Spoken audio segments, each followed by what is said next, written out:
The last Zephyrian ship drifted through. Empty space like a wounded bird. Commander Lyra stood on the bridge, watching the stars through the cracked viewing window. Her people had been traveling for 3 months now, running from a galaxy that no longer wanted them. Behind her, the bridge crew worked quietly at their stations. Their blue skin looked pale under the dim emergency lights. The ship's power systems were failing just like everything else in their small fleet. Food was running low. Medicine was almost gone, and still no world would take them in. "Commander," said Navigator Kale, his voice tired, "we are picking up signals ahead, unknown origin." Lyra turned toward him. "What kind of signals?" "Radio waves, simple transmission patterns. The source appears to be a small yellow star with several planets. Any signs of intelligence?" Kyle checked his instruments again. "Yes, Commander. Definitely intelligent, but the technology seems basic, very basic compared to galactic standards." Lyra felt a spark of hope in her chest.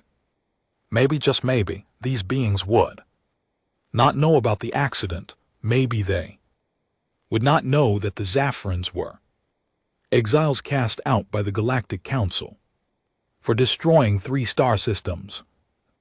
Accident had happened so fast. Dr. Vex had been working on a new quantum drive system that would allow faster travel between galaxies. The math looked perfect. The tests on small objects worked well, but when they tried it on a larger scale, something went wrong. Terribly wrong. The quantum field collapsed, creating a chain reaction that tore through space itself. 3 populated star systems vanished in seconds. Billions of lives lost. The Zephyrians tried to help with rescue efforts, but it was too late. The damage was done. The Galactic Council held trials that lasted for months. The Zephyrians explained over and over that it was an accident. They showed all their research data. They offered to pay compensation for generations. They promised to stop all quantum experiments forever. None of it mattered. The Zephyrian people are a danger to galactic peace, declared High Judge Thoric of the Korek Empire. They have proven they cannot be trusted with advanced technology. They will be exiled from all civilized space. Lyra remembered the vote. 47 galactic civilizations voted for exile. Only 3 voted against it. 2 abstained. The Zephyrians had friends once, but fear made those friends turn away. The exile order was simple and cruel. All Zephyrians must leave civilized space within 30 days. No galactic world could offer them shelter. No space station could refuel their ships. No trader could sell them supplies. Anyone who helped them would face the same punishment. Lyra's people gathered their families and possessions as quickly as they could. They had been a proud civilization once, known throughout the galaxy for their peaceful nature and their skill with technology. Now they were refugees, unwanted and alone. Commander Kale called again. "I am getting more detailed scans of the system ahead. It has one inhabited planet. The beings there call themselves humans. Have you heard of them before?" "No, Commander. They do not appear in any galactic databases. They seem to be isolated with no knowledge of the greater galactic community." Lyra made her decision. "Set course for their system. Slow approach. We do not want to frighten them." The Zephyrian fleet moved toward the unknown star system. There were only 12 ships left now, carrying the last survivors of their race. Once they had commanded hundreds of worlds. Now they could not even find one place to rest. As they came closer, the ship's sensors gathered more information about this strange system. The third planet from the star showed signs of a young civilization, radio signals, satellite networks, and nuclear technology. The beings there were still learning to leave their world, but they were trying. Commander, reported Science Officer Dana, the planet shows clear signs of war in its recent past. Nuclear weapons have been used, but the beings there seem to have learned from their mistakes. They are working together now, more than before. Interesting, Lyra said. Most species went through a period of global conflict before they learned to cooperate. These humans seem to be moving past that phase. The fleet stopped at the edge of the system, just beyond the orbit of the outermost planet. Lyra did not want to invade their space without permission. Her people had caused enough harm already. Open a communication channel, she ordered. Broadcast on all frequencies. They are using the communication officer nodded and began transmitting. They sent mathematics first, then simple pictures, then more complex ideas. It was the standard first contact protocol used throughout the galaxy. Hours passed with no response. Then, suddenly, the planet came alive with activity. Satellites turned toward them. Radio signals increased dramatically. And then finally, an answer came back. The message was simple but clear. The humans were excited and scared at the same time. They wanted to know who the Zephyrians were and what they wanted. Most importantly, they asked if the Zephyrians came in peace. Send our response, Lyra ordered. Tell them we are peaceful refugees looking for help. Tell them we mean no harm. The conversation continued for days. The humans asked many questions. Where did the Zephyrians come from? Why were they traveling? Did they need help? The last question surprised Lyra. These beings had never seen aliens before, yet they were asking if the aliens needed help. Finally, the humans sent a more complex message. They wanted to meet face to face. They were sending a ship to a location between their worlds. It would be a peaceful meeting with no weapons. Lyra looked around her bridge at her tired crew. Behind them in the other ships were the families and children who depended on her decisions. They had been rejected by every advanced civilization in the galaxy. Now their fate rested with these unknown humans. Prepare a shuttle, she told her crew. Small team only, we will meet them. The shuttle bay was busy as Lyra's team prepared for the meeting. Dr. Aaron, their best scientist and diplomat, would come with them. So would Navigator Kale and 2 security officers. They brought gifts of Zephyrian art and examples of their technology, along with complete records of who they were and why they had become exiles. As the shuttle left the ship, Lyra looked back at her fleet. The ships looked so small against the vast darkness of space. Inside those ships were the last of her people, waiting to see if these humans would be different from everyone else. The human ship was strange to look at. It was built with simple materials and basic technology, but it was well made. Someone had put care and thought into its design. The humans might not have advanced science, but they were not primitive. The docking was awkward at first. The 2 species used different methods for connecting their ships, but with patience and effort, they managed to create a safe meeting space. When the airlock opened, Lyra saw her first human. Captain Jake Morrison was shorter, The most Zaporans with brown hair and kind eyes, he moved forward without fear, extending his hand in what she learned was a human gesture of friendship. "Welcome to our system," he said through the translation device. "I am Jake Morrison. We want to help if we can." Those words hit Lyra like a wave of emotion. For months her people had heard only rejection and hatred. Now, these beings who had never seen aliens before were offering help to strangers. "I am Commander Lyra," she replied, taking his hand. "We are grateful for your kindness. We have much to tell you about why we are here." The meeting that followed would change everything, not just for the Zapirians, but for humanity as well, because while the universe had turned its back on the exiled people, the humans were about to open their arms and welcome them home. Captain Jake Morrison had never imagined this moment would come, standing in the meeting room aboard the space station Unity. He looked across the table at beings from another world.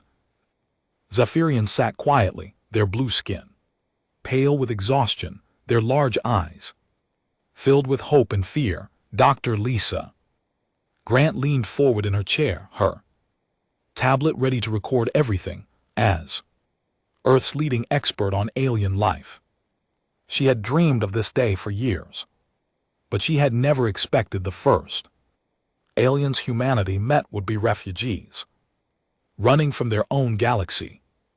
Commander Lyra began her story slowly, her translator device turning her musical language into English words. She told them about the accident that destroyed 3 star systems. She explained how her people had tried to help, tried to make things right, but how the galaxy turned against them instead. "We did not mean for it to happen," Lyra said, her voice quiet with pain. "Dr. Vex was trying to create something good, a way to travel between galaxies, to explore new places, to learn new things.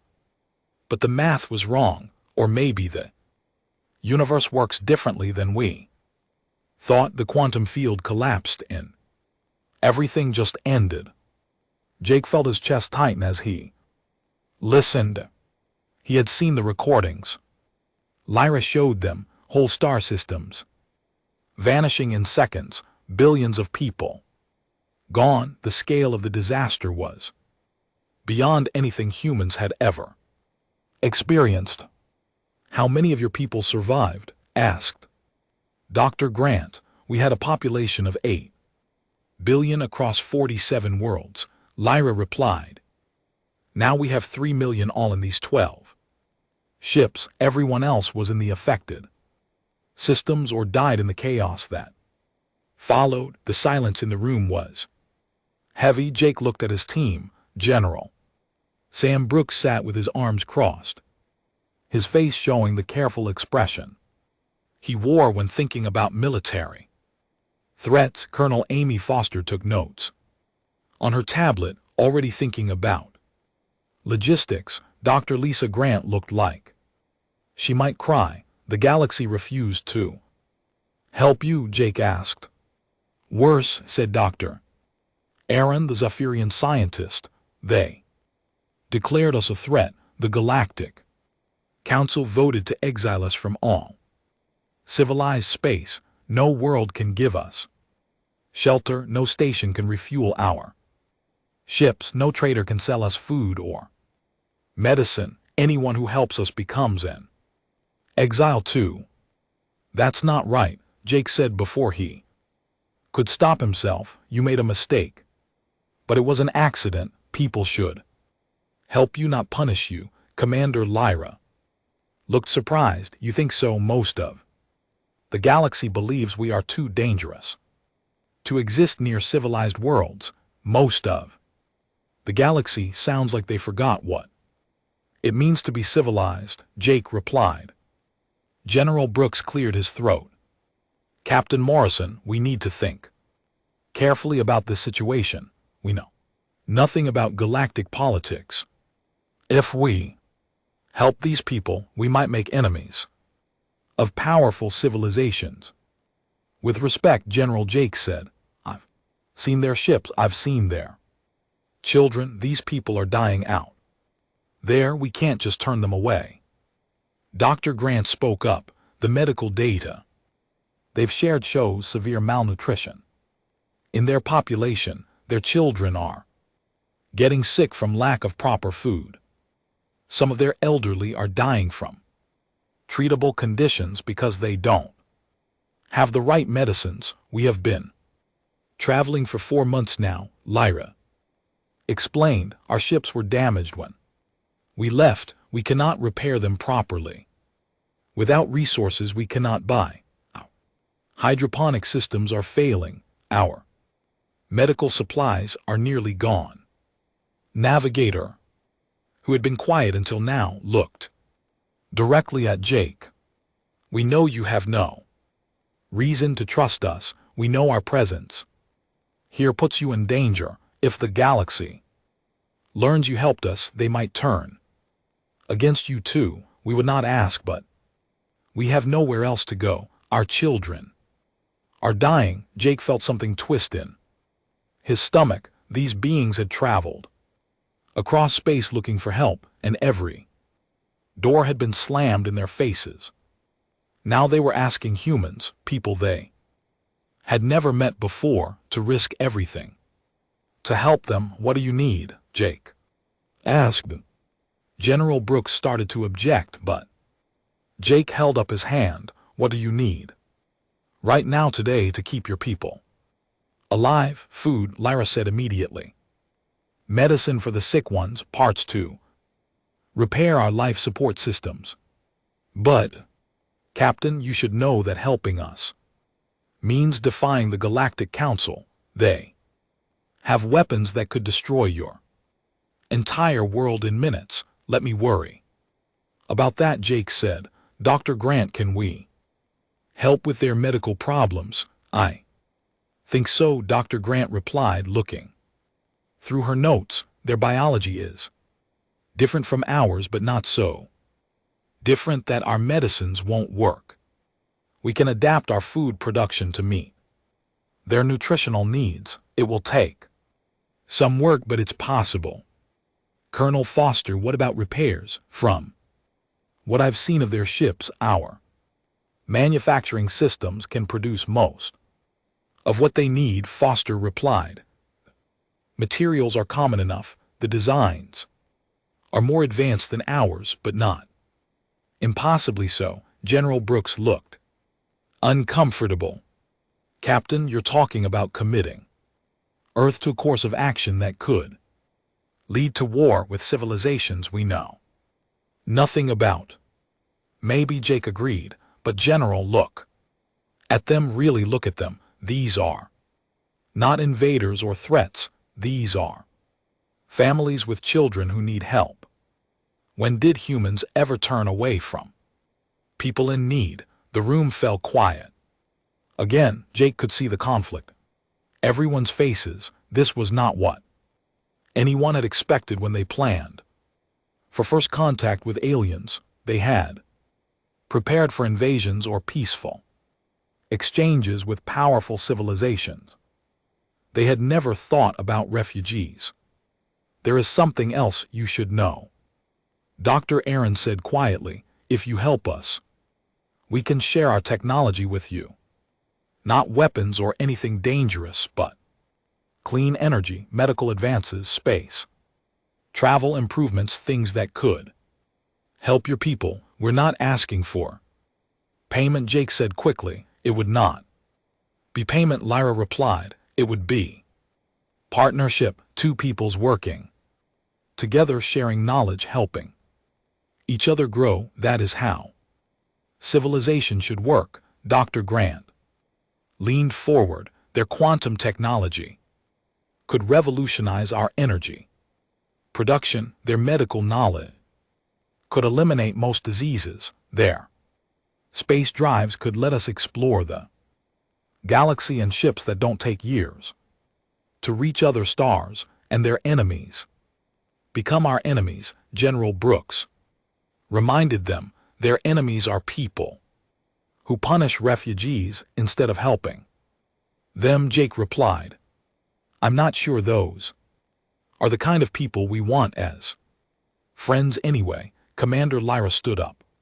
Slowly, Captain Morrison, Dr. Grant, General Brooks, Colonel Foster, we did not come here expecting kindness. We came here because we had no other choice. You have given us something we have not seen in months, hope, but we will not force this decision on you. Take time to think, discuss it with your leaders. We will wait. How long can you wait? Jake asked. Our children can survive perhaps 2 more weeks without proper food, Lyra said quietly. After that, she did not need to finish the sentence. Jake looked around the room one more time, seeing the faces of his team, thinking about the blue-skinned children dying in ships outside their solar system. General, I know this is not my decision to make alone, Jake said, but I'm recommending to Earth Command that we offer immediate humanitarian aid to the Zapirian refugees, and I'm recommending that we offer them sanctuary in our solar system for as long as they need it. General Brooks was quiet for a long moment, then he nodded slowly. I'll support your recommendation, Captain. God help us. But I'll support it. Dr. Grant smiled. For the first time since the meeting began. So will I. Colonel Foster looked up from her tablet. I'm already working on supply lists and logistics plans. Commander Lyra sat back down, and Jake could see tears forming in her large eyes. You would do this for people you just met, even knowing the risks? That's what neighbors do, Jake replied.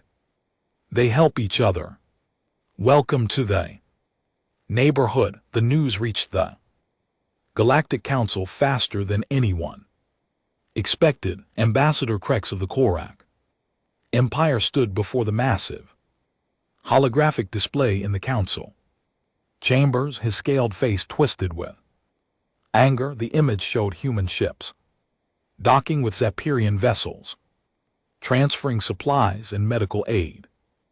These primitive beings dare to defy our exile order, Krez declared to the assembled representatives.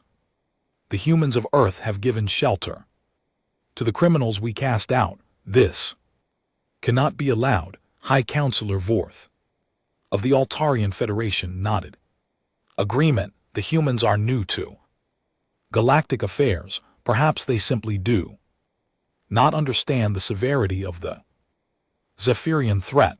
Then we will educate them, Krex replied, his voice cold. Send a message to Earth. Tell them to surrender the Zephyrians immediately or face the consequences. Back on Earth, President Maria Santos read the galactic message in her office. Surrounded by her top advisors, the translation was clear and threatening. Earth had 72 hours to hand over all Zafran refugees or be declared a rogue world by the Galactic Council. What does being declared a rogue world mean exactly? She asked General Tony Clark, who had replaced General Brooks as head of Earth's defense planning. According to the information the Zapirians provided, it means complete isolation. Clark replied, no trade, no communication, no contact with any galactic civilization. And if we continue to resist military action, Dr. Kevin Park, Earth's new head of alien technology research, looked up from his tablet. Madame President, the Zephyrians have been sharing their knowledge with us for the past 6 months. Their fusion technology alone has revolutionized our energy production. Their medical advances have eliminated cancer and heart disease. We're learning things that would have taken us centuries to discover on our own, and their quantum manufacturing systems are letting us build things we never dreamed possible. Added Colonel Amy Foster, our new ships are faster and stronger than anything we had before. President Santos walked to her window, looking out at the construction sites that had sprung up around Washington, D.C. In just 6 months, human technology had advanced by decades. Clean energy powered every city. New medicines healed diseases that had plagued humanity for millennia. Ships that could cross the solar system in days instead of months. But it was not just the technology that mattered. The Zapirians had become part of human society. Their children played with human children in schools on Luna colony. Their scientists worked alongside human researchers in laboratories across the system. Their artists created beautiful works that combined human and Zafirian cultures. The Zafirians are not just refugees anymore, Santos said finally. They are our friends, our partners, our neighbors. I will not hand them over to be punished for an accident. Communication request came in from the lunar base. Commander Lyra appeared on the screen, her blue face showing concern. President Santos, we have received the council message as well. We do not want humanity to suffer because of us. If you wish us to leave. Absolutely not, Santos replied firmly. You are under Earth's protection now. That means something. But Madame President, Lyra said, you do not understand the power of the Galactic Council. The Korech Empire alone has 10,000 warships. Each one could destroy a city from orbit. They have weapons that can crack planets. You cannot fight them with conventional technology. Dr. Park stepped forward. Maybe we cannot fight them with conventional technology, but we are not using conventional technology anymore, are we? Over the following weeks, the partnership between humans and Zapirians deepened. Dr. Alina Rivers worked with Zapirian physicist Zenka to develop new defensive systems. They created quantum barriers that could stop energy weapons and particle shields that could deflect physical attacks. Captain Roy Bennett led test flights of the new human ships built with Zapirian quantum drives and human engineering improvements. The vessels were smaller than galactic warships, but faster and more maneuverable. They could appear suddenly, strike hard, and vanish before enemy weapons could target them. The Zapirians were amazed by human adaptability. Navigator Kale worked with human pilots and found that they learned new flying techniques in days instead of the months it took most species. Dr. Aaron collaborated with human doctors and discovered that humans could understand complex medical concepts with surprising speed. Your people learned so quickly, Lyra told Jake Morrison during one of their regular meetings. Most species take decades to master new technologies. Humans seem to absorb knowledge like sponges absorbing water. We have had to adapt quickly throughout our history. Jake replied, those who could not learn fast did not survive. Maybe that trait will help us now. The first test came sooner than expected. A single Corfac scout ship entered Earth's solar system, broadcasting demands for immediate Zaffiran surrender. Captain Bennett intercepted it with a squadron of the new human fighters. The Korech captain, expecting easy victory over primitive beings, found himself facing ships that could match his vessel's speed and weapons. The human fighters moved in patterns he had never seen, coordinating attacks with precision that confused his targeting systems. Impossible, the correct captain transmitted. These are supposed to be primitive beings with basic technology. Maybe you need to update your information, Bennett replied, disabling the scout ships. Weapons with a precisely targeted quantum pulse. This is Earth space. You are not welcome here. The scout ship limped back to Council space, carrying news that shook the galactic government. The humans were not the helpless primitives they had expected. They had advanced technology and the skill to use it. Ambassador Krex called an emergency council session. The humans have been corrupted by Zahirian technology. They are becoming a threat themselves. We must act before they grow stronger. But other council members were not so sure. Counselor Mesh of the Deltarian Union raised concerns. The humans defeated a Corfax scout ship without destroying it. They could have killed the crew but chose to disable and release them instead. This shows mercy, not aggression. Mercy is weakness, Krex declared. The humans harbored dangerous criminals and now possess dangerous technology. They must be stopped. The vote was closer than expected. 28 civilizations supported military action against Earth. 15 opposed it. 4 abstained. The Council authorized a full blockade of human space in preparation for invasion. If the blockade failed, news of the blockade reached Earth within days. Galactic patrol ships took positions around all major hyperspace routes leading to human space. No ships could enter or leave without Council permission. They are trying to cut us off from the galaxy, General Clark explained to the emergency cabinet meeting. Force us to surrender through isolation. Will it work? President Santos asked. Dr. Park smiled. Not anymore. The Zephyrian manufacturing systems have made us completely self-sufficient. We can produce everything we need right here in our own solar system. Food, medicine, materials, energy.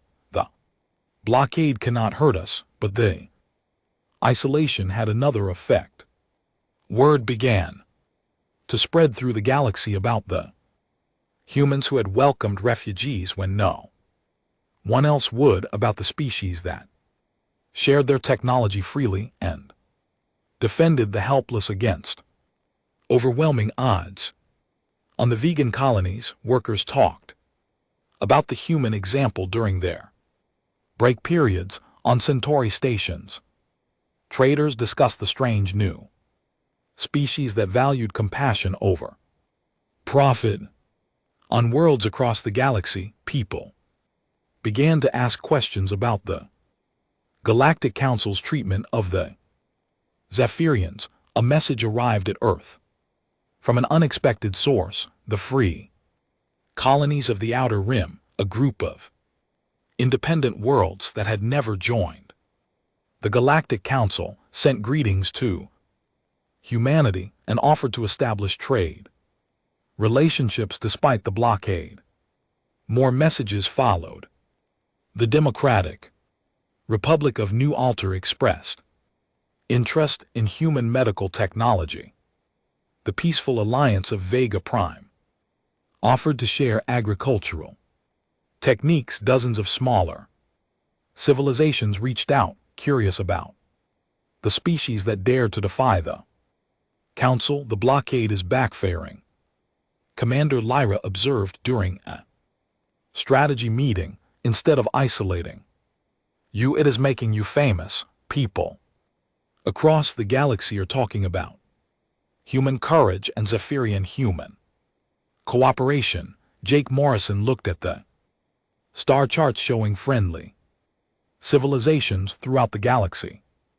Maybe it is time we talked back to them. Maybe it is time to build some new Friendships. The galaxy had tried to isolate Earth, but humanity was reaching out instead. The Council had wanted to teach a lesson about obedience, but they were learning a lesson about the power of compassion. Instead, the invasion fleet appeared at the edge of human space like a storm cloud, blocking out the stars. 10,000 ships, each one larger than anything Earth had ever built. Admiral Jenny Hayes stood on the bridge of the battleship Defiance, watching the enemy formation through the main screen. "My God," whispered Captain Roy Bennett standing beside her. "Look at the size of them." The Korak dreadnoughts stretched for kilometers, bristling with weapons that could level mountains. Behind them came the support vessels of 40 other species, all united under the Galactic Council's banner. The combined fleet represented the largest military force ever assembled in this part of the galaxy. Admiral Hayes came a transmission from the lead ship. "This is Fleet Commander Drax of the Korak Empire. You will surrender immediately and turn over all Zephyrian criminals, or we will take them by force." Jenny looked around her bridge. Crew, humans and Zaprans worked side by side. At every station, Commander Lyra stood at the tactical display, her blue fingers dancing over controls that would coordinate their defense. These people had become family over the past year of working together. "Fleet Commander Drax," Jenny replied calmly. "This is Admiral Hayes of the Terran Defense Force. The beings you call criminals are our allies and friends. They are under our protection. If you want them, you will have to go through us first." Drax's laughter echoed through the communication channel. "Your entire fleet has perhaps 200 ships. We have 10,000. This is not a battle, Admiral. This is an execution. Then you better make it quick," Jenny replied, cutting the channel. The battle began at the orbit of Pluto. The human strategy was not to meet the invasion fleet head-on, but to strike fast and hard at key targets. Captain Bennett led the first attack, diving his fighter squadron through the enemy formation like sharks through school of fish. The Korak weapons fired at empty space. The human ships moved in ways the galactic military had never seen, twisting and turning through 3 dimensions with impossible grace. Where galactic tactics relied on massive firepower and heavy armor, humans used speed and cunning. "They fight like madmen," reported a corps captain to his fleet commander. "No formation, no discipline. They appear from nowhere, strike and vanish. Primitive tactics." Drax replied. "Maintain formation. Their weapons cannot penetrate our shields." He was wrong. The quantum weapons developed by Dr. Alina Rivers and Xena could slice through energy shields like knives. Through paper, human fighters disabled enemy ships with surgical precision, targeting weapons and engines while leaving life support intact. Colonel Amy Foster coordinated the defense of Mars from the planet's surface.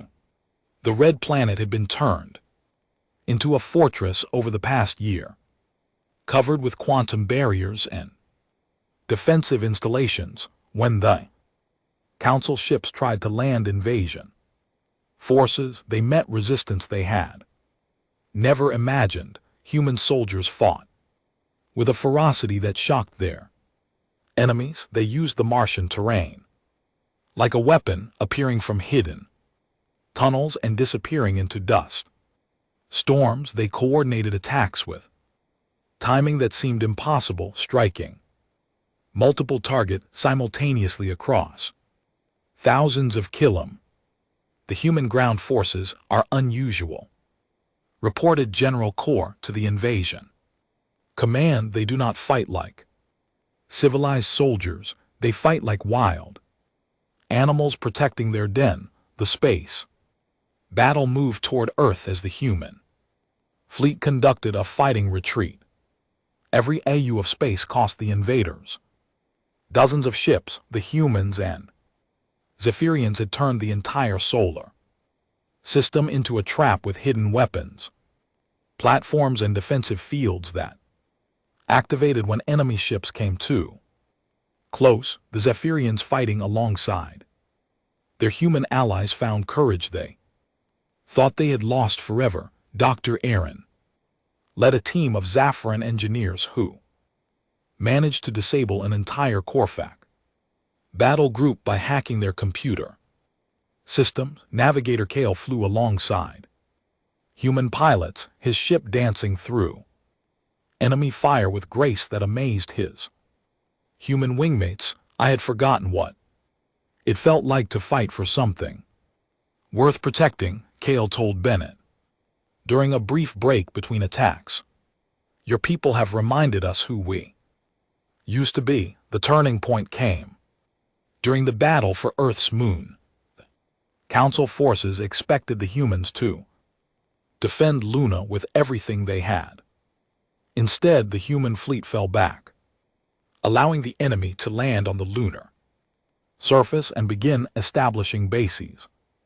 That was when Admiral Hayes sprung her trap. The moon itself had been prepared for this moment. Quantum charges placed deep in the lunar crust detonated simultaneously, creating artificial earthquakes that collapsed every enemy installation. The Council forces found themselves stranded on a hostile rock with no way to escape. Impossible. Fleet Commander Drax muttered as he watched his ground forces disappear from his sensors. They turned their own moon into a weapon.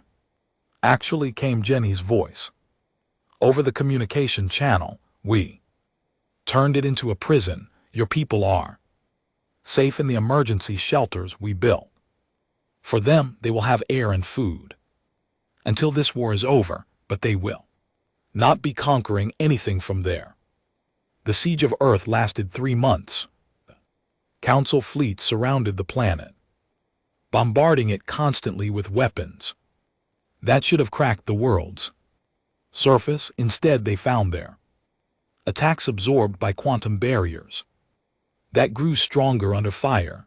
The planet's defenses fed on the enemy's own energy. Dr. Kevin Park worked around the clock with Zephyrian scientists to maintain the defensive grid. The barrier system was the most complex piece of technology ever built, requiring constant adjustment and maintenance.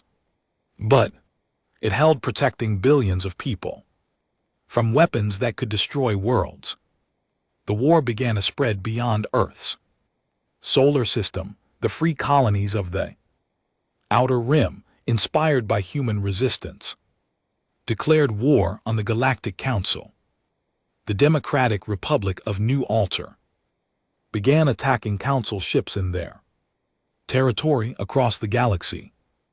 Independent worlds rose up against Council authority. The humans have started a rebellion, Ambassador Krez reported to the Emergency Council session. Half the galaxy is in revolt. Our forces are spread too thin to maintain control. Then we destroy Earth completely, suggested Counselor Vorth. Use the planet killers, turn their world into an example that will terrify the rebels back into submission. The debate that followed split the council.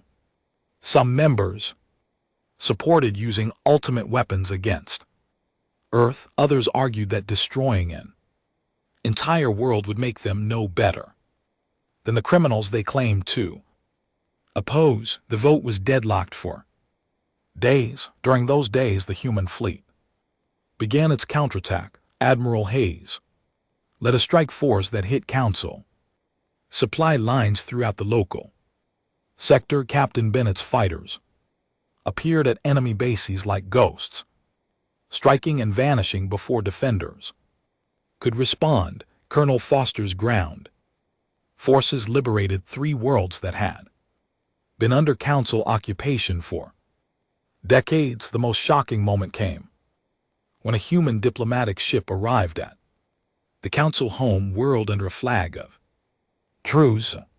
President David Taylor himself stepped onto the Council station, walking calmly through corridors lined with the representatives of civilization that had sworn to destroy his people. I have come to offer terms for peace, Taylor announced to the assembled council. You are in no position to offer anything, Craigs replied angrily. Your world is surrounded, your people are outnumbered 1,000 to 1. Are we? Taylor asked quietly.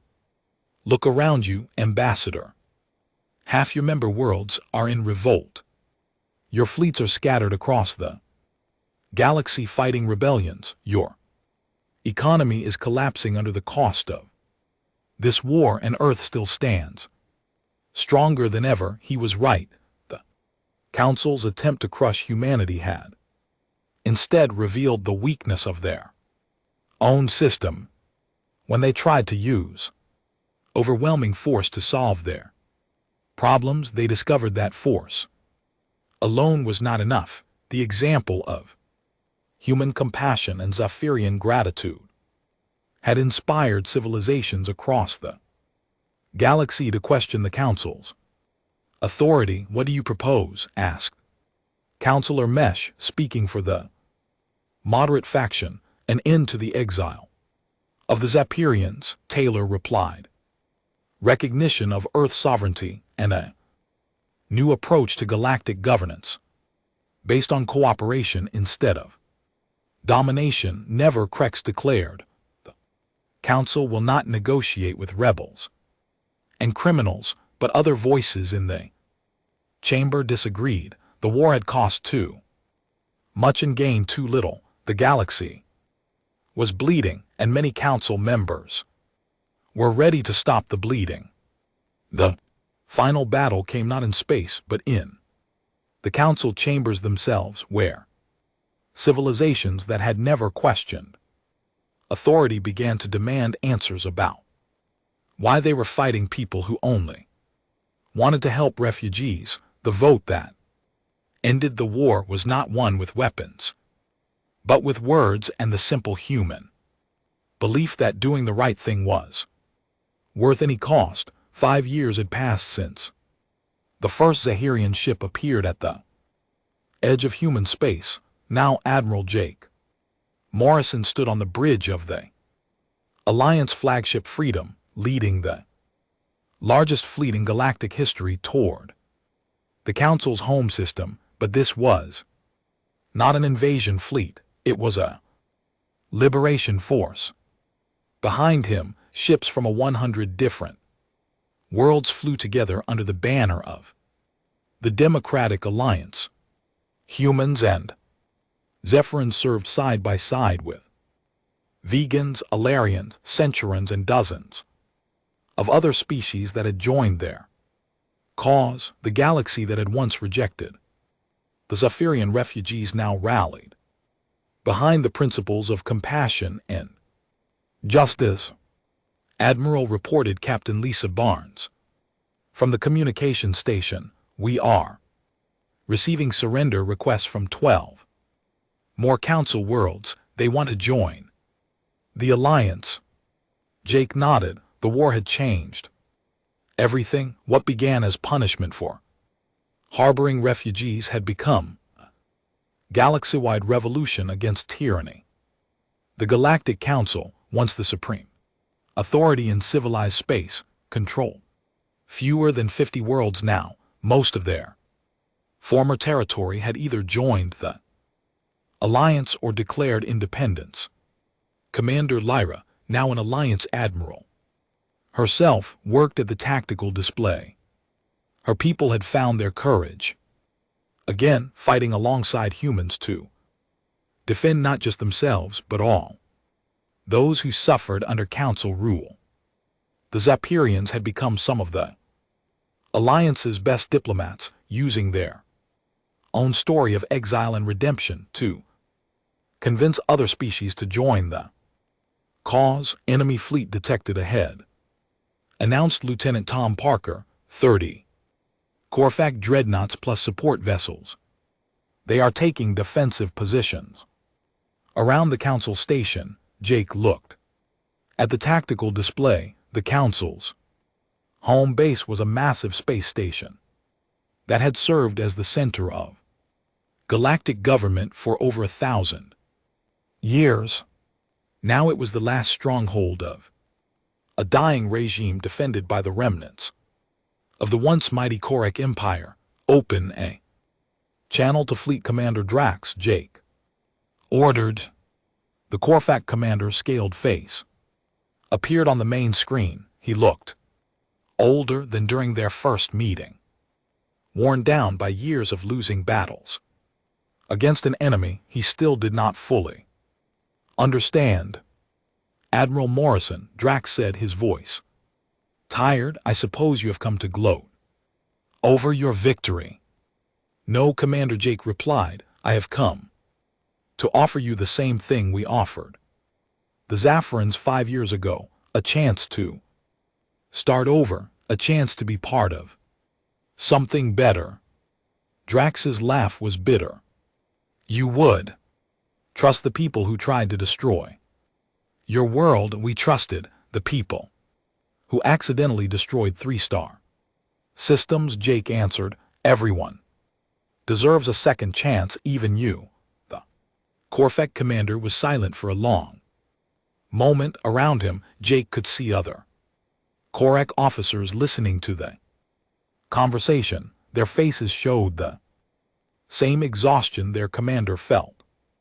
Thus the Korak Empire does not surrender. Drax finally said, we fight to the end. Then you fight alone, replied Admiral Chen of the Vagan fleet, joining the communication from her flagship.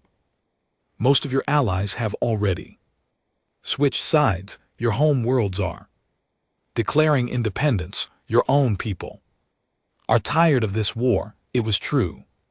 The Korak Empire, built on conquest and domination, was collapsing from within.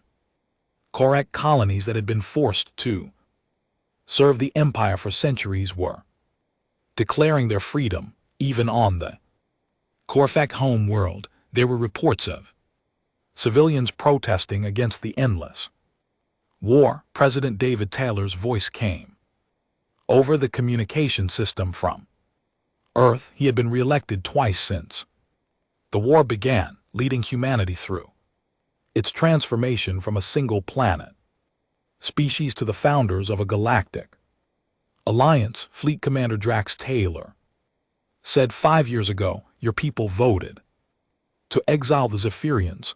Today I am asking you to vote again. Vote for peace. Vote for cooperation.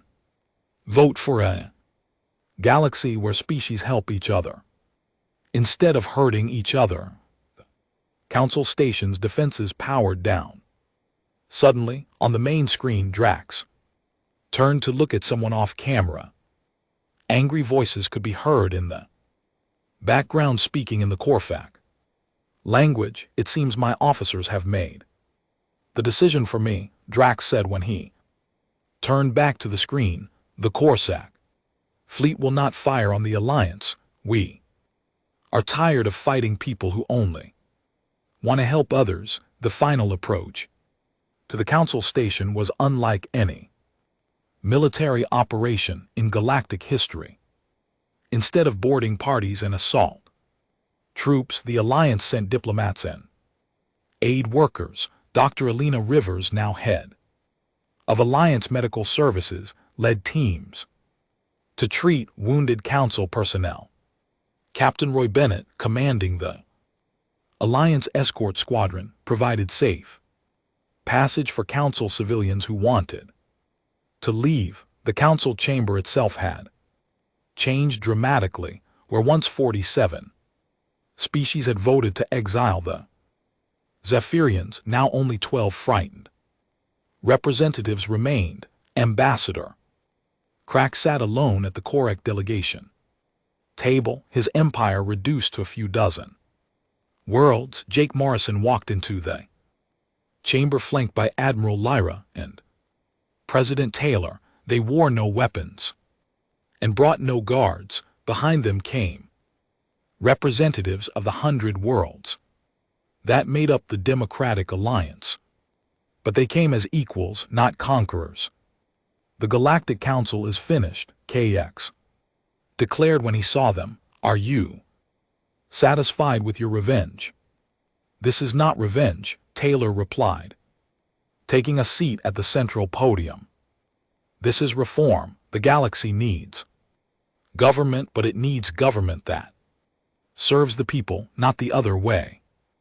Around, Dr. Kevin Park, now the Alliance's chief scientist, presented the new galactic charter to the remaining council members. It was based on principles that had grown from humanity's simple decision to help refugees, cooperation instead of domination, aid instead of punishment, inclusion instead of exile.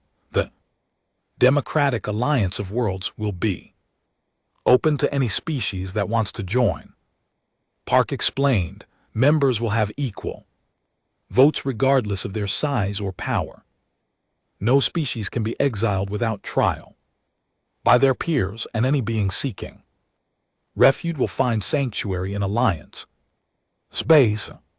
The transformation took months to complete. The old council structure was dismantled, its authoritarian laws replaced with democratic principles. The Alliance capital was established not on Earth or any single world, but on a new space station built cooperatively by all member species. Commander Lyra, now Director of Refugee Services for the Alliance, worked with former council officials to locate and aid all the species that had been exiled or oppressed over the centuries. The Zephyrians were not the only people who had suffered under the old system. Dozens of other species had been cast out, enslaved, or destroyed for challenging council authority. The Korech Empire surprised everyone by becoming one of the Alliance's most enthusiastic supporters. Former fleet Commander Drax, now serving as an Alliance security advisor, proved that warrior cultures could adapt to peaceful cooperation when given the chance. My people spent centuries conquering others because we thought that was strength, Drax explained to Jake during one of their strategy meetings. You taught us that real strength is helping others conquer their problems. The final ceremony took place on the anniversary of the Zephyrians' arrival in human space. Representatives from over 200 worlds gathered to sign the Alliance Charter. The document was written in every known language, but its message was simple and universal. Jake Morrison, now serving as the first elected president of the Democratic Alliance, spoke to the assembled delegates.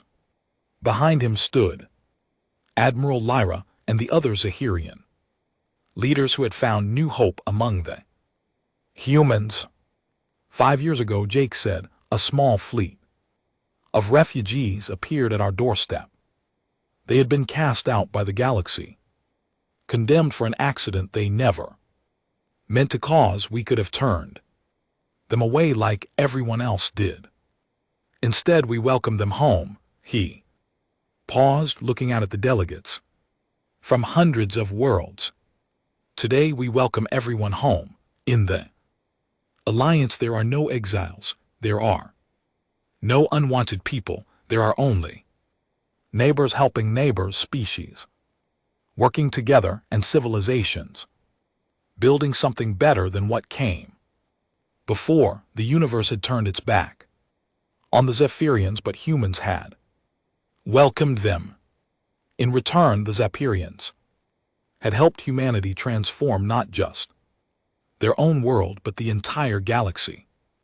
Together they had proven that compassion was not weakness but the greatest strength of all. As the delegates signed the charter, children from dozens of different species played together in the station's gardens. Human children with dark skin and bright eyes played alongside blue-skinned Zephyrians, scaled Korak youngsters, and beings from worlds across the galaxy. They spoke different languages and came from different stars, but they laughed the same laughter and shared the same dreams. The galaxy was home to all of them now,